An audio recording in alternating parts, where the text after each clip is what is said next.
Good morning বন্ধুরা, কেমন আছো? আশা করি সবাই খুব ভালো আছো। তো ভালো থেকো, সুস্থ থেকো। ওয়েলকাম টু বাসা সিম্পল ব্লগ। তো এখন থেকে তোমাদেরকে সাথে নিয়ে ব্লগটা স্টার্ট করছি। তো তোমাদেরকে প্রথমেই আরেকটা ব্লগে আমি বলেছিলাম যে আমি আমাদের মামার বাড়িতে যাচ্ছি, সবাই মিলে, বাড়ির সবাই মিলে, মানে দিদিরা, দাদারা, সবাই মিলে। আর এখানে গিয়ে আমাদের বাড়িও ওখানে, আর ওখানে গিয়ে মানে আমার বাপের বাড়িও, পুরানো বাড়ি ওখানে। তো ওখানে গিয়ে আজকে একটা মাছ ধরার প্ল্যানিং আছে। তো এই দেখো, কাল রাত থেকে আর কি মেশিন দিয়ে জলটা পুরো তুলে দিয়েছে। এবার আর কি সবাই মিলে এখানে মাছ ধরতে নামবে। আর এই যে দেখছো যে শান বাঁধানো আছে পুকুরটাতে, কারণ হচ্ছে এটা আমার দাদু ঠাকুমা করেছিল, শান বাঁধিয়ে রেখেছিল। আমরা তো ওখানে থাকি না আর কি, আমার বাপের বাড়ির সবাই এখন আর এখানে থাকি না, আমরা এখন অন্য জায়গাতে থাকি। তো এখানে মাঝে মাঝে আমরা যাই, ঘুরতে যাই। এখানে আমাদের পুরানো বাড়ি আছে, আগের ব্লকে দেখতে পাবে তোমরা, এখনও যারা দেখোনি দেখে আসবে নিশ্চয়ই। পুরানো বাড়িটা তোমাদের সাথে শেয়ার করেছি। তো এবার আর কি এখানে মাছ ধরার প্ল্যানিংটা চলছে। এই যে দেখো, এখানে আমি নামিনি, এখানে একদম সবাই দল বেঁধে নেমে গেছে মাছ ধরতে। মানে এখানে জলটা যেহেতু আগে থেকে তুলে নেওয়া হয়েছিল, অল্প জল আছে। আর এই যে আমার বড়দি, আমার মা, আর আমার ছেলে, বড়দির ছেলে পুরো একদম কোমর বেঁধে নেমে পড়েছে জলে। আর বেশিরভাগ মাছটা তুলে নেওয়া হয়েছে, অল্প কিছু মাছ আছে, যাতে এরা আর কি বলছে, বায়না করছে যে আমরা মাছ ধরবো, সেই জন্য এরা আর কি পুকুরে নেমে গেছে। আর আমার বড়দি আর কি একটু মাছ ধরতে বেশি ভালোবাসে। আর এই যে আমার মা, এই যে একটা আমাদের পাশের বাড়ির কাকু আছে, সব কাদা মাখিয়ে দিচ্ছে। আমার মা একটু খুব মজা করতে ভালোবাসে, খুব মজাদার মানুষ। তো আর এদিকে আমার বড়দির ছেলে আর আমার ছেলে দেখো দুজনা কী করছে। আর এই সাইডে আর কি আমার বড়দি নেমে পড়েছে একটা নেট নিয়ে, যে জলের মধ্যে যে ছোট ছোট মাছগুলো আছে সেগুলো ধরার জন্য। তো কিছুটা ধরেছিল, কিন্তু আমরা ভেবেছিলাম যে ওই মাছগুলো হচ্ছে ওই যে ছোটো ছোটো মোরলা মাছ বলে না, আমরা ওগুলোকে মোরলা মাছ বলি, তোমরা কি বলো জানি না। তো আমরা ওইগুলোকে মোরলা মাছই বলি। তো তারপরে ওখান থেকে অনেকে বলল, এই যে দাদাটা বলল যে এগুলো নাকি ওই মাছ না, এটা হচ্ছে এক ধরনের কি জলের পোকা না কি একটা বলল। তো কিছুটা মাছ ধরার পর যখন ওটা বলল, তখন ওগুলোকে ফেলে দেওয়া হলো। তো ব্লগটা কন্টিনিউ করো, আর সুন্দর সুন্দর মাছের ভিডিও আসবে তোমাদের সাথে।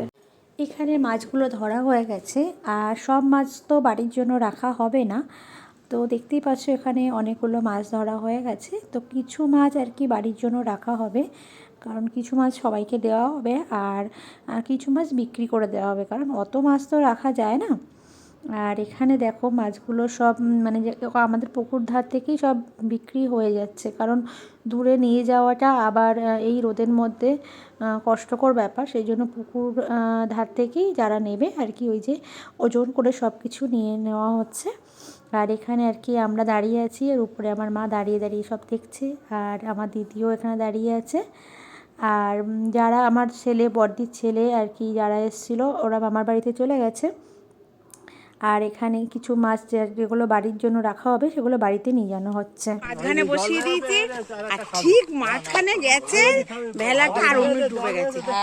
আর আমি পুরো, আমার ভাইও তখন ছোট, আমার পড়ে আছে, আর আমি এরকম হাত ধরে পুরো উঁচু করে রেখে দিয়েছি সেই অবস্থায়। আর তাড়াতাড়ি করে আমার মেজো বোন আবার ভেলাটাকে সরিয়ে দিয়েছে, বাঁচিয়ে দিয়েছে, না হলে আমরা চারজনাই একসাথেই ডুবে যেতাম। কি সাহস! আমি তখন সেই দিনটা পারি না, তখন আমার এখন হাসতে হাসতে বলছি, কিন্তু তখন ভীষণ ভীষণ একটা সময় গেছে। এবার তোমাদের পুকুর ধারের কিছুটা জায়গা দেখাই। এই দেখো এখানে আর কি এখানে পুকুর ধারে আর কি সব গাছপালা করে রেখে দেওয়া হয়েছে, মা বাবু করেছে। আর এই দেখো গাছে এক ছোটো, যেহেতু কলমের গাছ এগুলো, তাই ছোট ছোট গাছেই কত আম এসছে। আর যদিও এত আম থাকবে না, যত বড় হতে থাকবে আমগুলো ঝরতে থাকবে। আর যেহেতু একদম সাইডে মানে ধারে আমগুলো হয়েছে, তো পাড়ার ছোটো ছোটো বাচ্চারা তো অতটা মাছ মানে আম রাখবেও না, কারণ আম খেতে কে না ভালোবাসে, কাঁচা আম বিশেষ করে। আমি তো ভীষণ ভালোবাসি। আর আমার মতো কারা কাঁচা আম মানে টক খেতে ভালোবাসো নিশ্চয়ই আমাকে জানিও। তো এখানে যে কটা মোটামুটি আম গাছ আছে, সব আম গাছগুলোতেই আম হয়েছে। এবার চলে এসেছি বাড়িতে, পুরানো বাড়িতেই এসেছি আমরা এখন, মামার বাড়িতে এখনও যাইনি। তো এই যে এই মাছগুলো রাখা হয়েছে বাড়ির জন্য। আর দেখো এখানে যে কটা মাছ আছে, মাছগুলো সব জ্যান্ত, কারণ কিছুক্ষণ আগেই যেহেতু ধরা হয়েছিল। তা এই যে যারা নেবে আর কি, আমার বড়দি বসে গেছে ভাগ করতে, একদম ও একদম একদম ঠিকঠাক করে ভাগ করতে পারে, সেই জন্য ওকেই বসিয়ে দেওয়া হয়েছে। আর আমার মা বলে বলে দিচ্ছে যে এটা ওইদিকে দে, এটা ওইদিকে দে, কারণ পুকুরের মাছ যেহেতু সবাই একটু আশা করে যে আমরা একটু খাবো। তো এইভাবে আর কি আমাদের পুকুরের মাছ ধরাটা হয়ে গেছে। এবার আমরা যাব মামার বাড়িতে। মামার বাড়িতে গিয়ে দেখি বাচ্চাগুলো যেহেতু গেল ওখানে, কাদা মেখে পুরো ভূত হয়ে গেছে, তাদের কি হাল। তো এবার আমি মামার বাড়িতে যাচ্ছি, চলো তোমরাও চলো, ওখানে গিয়ে দেখবি কী হাল। এই দেখো আমি চলে এসেছি, মানে আমিও চলে এসেছি ওখান থেকে, বড়দিও চলে এসছে। এসে দেখছি দুজনের কি হাল দেখো, পুরো কাদা মেখে ভূত হয়ে রয়েছে। আর মানে কি অবস্থা, মানে কাদা যেন ওরাই মাছ ধরেছে, ওরা একটু আনন্দ করতে নেমেছে, কিন্তু দেখো মানে কাদা পুরো কি অবস্থা, যত আমি জল ঢালছি তত যেন কাদাগুলো মানে এ করে বেড়াচ্ছে, গুলে গুলে আসছে। তো এইভাবে হচ্ছে না, অনেকটা জল ঢেলেছি তারপরও ওইভাবে হচ্ছে না। তারপরে ভাবলাম যে না, এইভাবে হবে না, ওদেরকে বাথরুমে নিয়ে যেতে হবে, নিয়ে গিয়ে ভালোভাবে স্নান করাতে হবে। তো এখান থেকে ওদেরকে বাথরুমে নিয়ে গেলাম, কারণ এই কাদা অবস্থায় মানে অ্যাকচুয়ালি ওদের তো পুকুরে স্নান করে অভ্যাস নেই। আর যেহেতু পুকুরে স্নান করেছে, আর সবথেকে বড় কথা হচ্ছে কাদা জলে গায়ে হয়তো একটু র্যাশও বেরিয়ে যেতে পারে, সেই জন্য ওদেরকে বাথরুমে পাঠিয়ে দিয়েছি। আর এখানে এই বাড়ির জন্য আর কি দুটো মাছ আনা হয়েছে, সেই দুটো আর কি যেহেতু কাদা মাখা অবস্থাতে আছে, সেই জন্য একটু ধুয়ে রাখা, মানে ফ্রিজে এখন তো যেহেতু কাটতে পারবে না মামি, সেই জন্য এই দুটো আর কি ধুয়ে দিচ্ছি, যাতে আর কি ফ্রিজে ঢোকাতে পারে। তো এই যে আমি এখানে মাছটা ধুচ্ছি। আর এটা আছে কি, আমরা বলি সিলভার কাপ, তোমরা অনেকেই অনেক এক একটা মাছে না অনেক রকম নাম আছে। তো এই দেখো আমি মাছগুলো ধরে খুব আনন্দ পাচ্ছি যে এত বড় বড় মাছ, আর বিশেষ করে পুকুরের মাছ। আবার মানে আজকে সারা দিনটা প্রচুর প্ল্যানিং ছিল, প্রচুর প্ল্যানিং, সারা দিনটা যে কিভাবে কেটে গেছে মানে ভাবতেও পারবে না তোমরা, কারণ সারাদিন মানে এক সেকেন্ডও বাড়িতে ওইভাবে বসার টাইম পাইনি, এটা ওটা মানে সব মিলিয়ে ঝুলিয়ে দারুণ কেটেছে সারাটা দিন। তো ওখান থেকে চলে এসেছি একদম আমি আর আমার দিদি, মামা মামিকে সাথে করে নিয়ে একদম পুকুর ধারে, একদম স্ট্রেট পুকুর ধারে চলে এসেছি, কারণ হচ্ছে ডাঁটা পারবো, সজনার ডাঁটা খেতে না ভীষণ ভালো লাগে, আর আশা করি তোমাদেরও খুব ভালো লাগে। আমার পুঁই শাকের ডাঁটা, সজনার ডাঁটা ভীষণ ভালো লাগে। আর এখানে অনেকগুলো মানে এই একটা দুটোই মনে গাছ আছে, তো এই গাছটাই দেখলাম বেশ অনেকটাই হয়েছে। আর এত নিচুর দিকে হয়েছে না যে ঠিকঠাক করে ডাঁটাগুলো পারা যাচ্ছিল না। আর সজনা গাছ না খুব হালকা ধরনের, মানে পলকা ধরনের হয়, যে উঠে পারবে সেটা ঠিক হয় না। আর পাড়ার মতো কেউ ছিল না যে একটুখানি উঠে পেরে দেবে। তো ওই লম্বা একটা লাঠি দিয়ে যতটুকু পারা যাচ্ছে এই যে তুলে দিচ্ছে এখান দিয়ে, যা ভারী, আমি এক হাতে ফোন ধরে রেখে দিয়েছি আর এক হাতে জালটা ধরে তোলার চেষ্টা করছি, প্রচুর ভারী ছিল জালটা। আর যেহেতু ডাঁটাগুলো অনেকটা বড় বড় হয়ে গেছিলো, প্রচুর ভারী হয়েছিল, এই যে চাগিয়ে আনার ক্ষমতা আমার ছিল না, আমি টেনে টেনে তুলছি পুকুর থেকে। আর যেগুলো পড়ে গেছিলো ওখান থেকে ওগুলো সব তুলে দিচ্ছে উপরে। আর আজকের প্রচুর পরিমাণে রোদ ছিল, প্রচুর প্রচুর, দেখছো আমিও মাথায় একটা মানে ওড়না দিয়ে রয়েছি, আমার বড়দি ওড়না তাড়াতাড়ি নেওয়ার সময় পাইনি, একটা গামছা চাপিয়ে দিয়ে রয়েছে। আর এই পুকুরটা তো আমাদের প্রতি বছর মাছ ফেলা হয়, কিন্তু এবছর এই পুকুরটাতে মাছ ফেলা হয়নি, তো ওই অল্পই জল আছে। আর এবার এখান থেকে বাড়ি যাব, আর বাড়িতে গিয়ে আর একটা জিনিস তোমরা দেখতে পাবে, পুরো ব্লগটা কন্টিনিউ করো।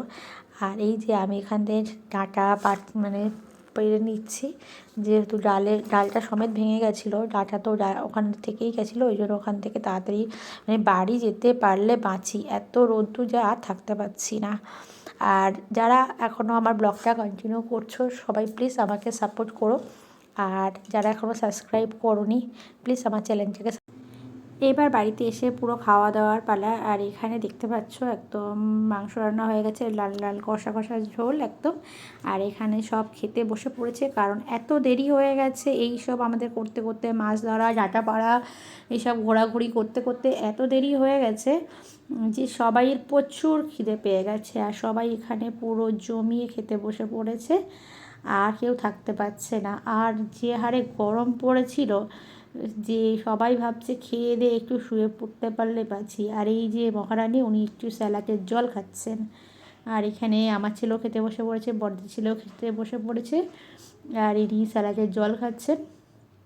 আর এখানে আর কি সবাই ভাবছে যে যত তাড়াতাড়ি পারি তত তাড়াতাড়ি খেয়ে আর কি একটু শুয়ে পড়তে পারলে, মানে শুয়ে পড়তে পারলে মানে একটু ঘরের ভিতরে ফ্যানের নিচে বসবে, এটাই হচ্ছে সবার টেন্ডেন্সি। মানে ঘরে যেতে পারলে বাসি। সত্যি তোমরা বাইরের আবহাওয়াটা দেখে বুঝতে পারছো যে কত পরিমাণে সেদিনকে রোদ পড়েছিল।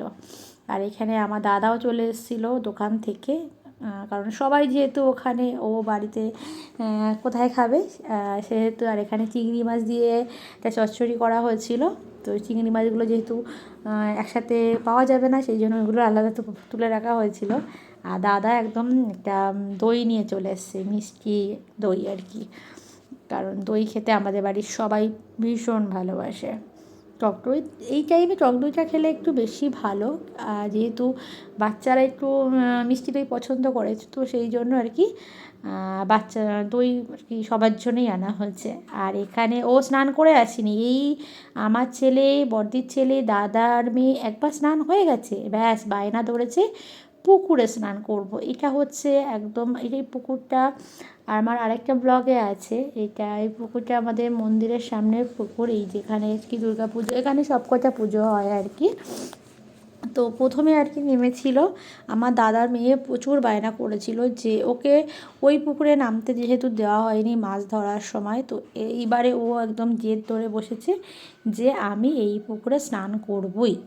তো ওকে নিয়ে আমার দাদা নেমে পড়েছে। আর ওর স্নান করা দেখে আমার ছেলে আর বড়দির ছেলে আর থাকতে পারছে না। ওদের স্নান হয়ে গেছে, খাওয়া দাওয়া হয়ে গেছে, এইবার এই যে শুধু ভাবছে কখন জলে নামবো। মানে একবার শুধু মুখ থেকে বলতে পারলে হয় যে হ্যাঁ তোরা নাম। তো এই যে বায়না করতে করতে উপরে উঠছে যে আমরাও জলে নামবো। আর এই দেখো সব নেমে পড়েছে, সব কটা নেমে পড়েছে। আর এখানে আমার বড়দির মেয়ে বসে আছে, বৌদি ভিডিও করছে, বৌদি একদম, যেহেতু প্রচুর রোদ্দুর। আর আমি এখানে দাঁড়িয়ে আছি উপরে, আর মাও দাঁড়িয়ে আছে। আমার মাও পুকুরে প্রচুর স্নান করতে ভালোবাসে, যেহেতু স্নান হয়ে গেছে বলে আর নামছে না। তবে কিন্তু আমার বড়দি নেমে পড়বে, বড়দি স্নান হয়ে গেছে, ও এত জলভক্ত। ওই যে আমার বড়দিও নেমে গেছে, এই যে ও স্নান একদম এ মাথা ও মাথা করে সাঁতার কাটতে শুরু করে দিয়েছে। আর সবাই মিলে এখানে প্রচুর মজা করছে। আমারও ভীষণ স্নান করতে ইচ্ছে করছিল পুকুরে, কিন্তু করে উঠতে পারিনি, কারণ একবার যেহেতু স্নান হয়ে গেছে। আর মানে মনেও হচ্ছিল যে স্নানটা করি, কিন্তু তারপর ভাবলাম না, স্নান করলে ঠান্ডা লেগে যাবে। আর এই যে দাদা স্নান করে এসছে, আমার মামি একদম সাবান মাখিয়ে দাদাকে স্নান করাচ্ছে, ভালোভাবে স্নান করাচ্ছে। এবারে আর কি খাওয়া দাওয়া করে, মানে অনেকের খাওয়া হয়ে গেছিলো, আমরা কিছুজন বাকি ছিলাম, তো সেগুলো এবার খাওয়া দাওয়া হয়ে যাবে, খাওয়া দাওয়া করে নেব। তো খাওয়া দাওয়ার পরে এই যে বিকাল তো খাওয়া দাওয়া করতে করতেই বিকাল হয়ে গেছে। আর এই যেখানে পুঁই শাক পাচ্ছি, যেহেতু কিছু পুঁই শাক দিদি বললো নিয়ে যাবে, তো এখানে কিছুটা পুঁই শাক পাচ্ছি। পুঁই শাকগুলো যদিও এত রোদে না ঠিক নেই, শুকিয়ে শুকিয়ে গেছে, তাও নাকি এই যে লাল লাল পুঁই শাকগুলো নাকি ঝোলে খেতে খুব ভালো লাগে, সিদ্ধ করে জল ফেলে দিয়ে ঝোলে খেতে ভীষণ ভালো লাগে। তো সেই ওই বেছে বেছে যে কটা নেওয়া যায় সেই কটাই নেওয়া হচ্ছে আর কি, কারণ দেখলেই তোমরা বুঝতে পারছো এর হাল ভীষণ খারাপ, একদম মানে পাতে দেওয়ার মতো নয়। তাও চচ্চড়ি করলে খুব একটা খারাপ হবে না, একটু মাছের মাথা দিয়ে বা চিংড়ি মাছ দিয়ে একটু চচ্চড়ি করলে বেশ সুন্দরই লাগবে। আর এমনভাবে উপরে আমাকে নিচে না ধরে রাখা হয়েছে, বড়দি ধরে রেখে দিয়েছে, কারণ এক চেয়ারের উপরে উঠে মানে খুবই কষ্টজনকভাবে আমি এগুলো পারছি, হাতও পাচ্ছি না। মানে জাস্ট একটু যদি চেয়ারটা নড়েছে আমি পুরো কুপকাত। তো যাই হোক, তাও অনেক কষ্ট করে এগুলো টেনে টেনে আনার চেষ্টা করছি, আনতে তো পারছি না। আবার এদিকে ভয়ও লাগছে যদি পড়ে যাই ব্যাস, এখন যদি হাত পা ভেঙেছে গেল গেল, সব কিছুই গেল। তো এইভাবে সারাদিনটা ভীষণভাবে ভালো কাটলো। এবার হচ্ছে আমাদের বাড়ি ফেরার পালা। আর এই যে আমরা বাড়ি ফিরছি এবারে, আর আমার মা বলছে যে যাওয়ার সময় চোখ মুখের ভাবটা ভীষণ ভালো ছিল, আসার সময় পুরো খারাপ হয়ে গেছে। আর অনেক অনেক মাছ ধরেছি।